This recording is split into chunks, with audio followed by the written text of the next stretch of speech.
Pas zgjedhjeve të 2025-s, panorama politike është aktivizuar dhe do të kryejë së shpejti një komision të përbashkët parlamentar për reformën zgjedhore, së bashku me nisma të tjera që kanë për synim për të vlerësuar mjedisin e përgjithshëm, jo vetëm kuadrin ligjor që mund të ndikojë natyrisht në këto fusha.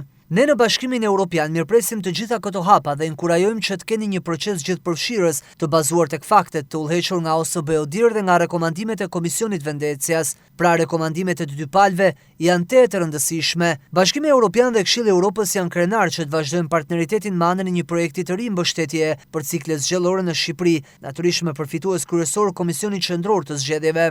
Ky projekt ka për synim që të përmirësoj kapacitetet e KQZ-s, të fuqizojë ata si dhe të promovojë pjesëmarrjen gjithëpërfshirëse të shoqërisë civile dhe të medias, duke ruajtur transparencën digjitale. Demokracia dhe qeverisja digjitale janë përgjegjësi e të gjithëve ne.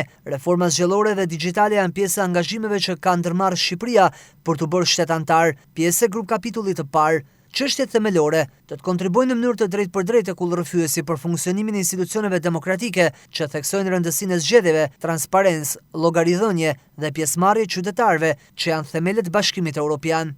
Digitalizimi ofron mundësi të mëdha për pjesëmarrjen gjithëpërfshirë, transparencën, por sjell edhe cënueshmërinë për manipulimin që vjen nga inteligjenca artificiale, për dezinformimin dhe keqpërdorimin e të dhënave. Bashkimi Evropian ka krijuar një kuadër me gjithëpërfshirje digjitale, duke përfshirë ligjin për shërbime digjitale, për lirinë e fjalës dhe të medias, për inteligjencën artificiale dhe së shpejti do të kemi një rregullore për transparencën dhe reklamat politike. Këto instrumente nuk krijohen vetëm për rregullimin e tregjeve, por janë krijuar për të mbrojtur qytetarët, për siguruar konkurrencën dhe për të ruajtur besimin tek institucionet, që është thelbësore për proceset zgjedhore.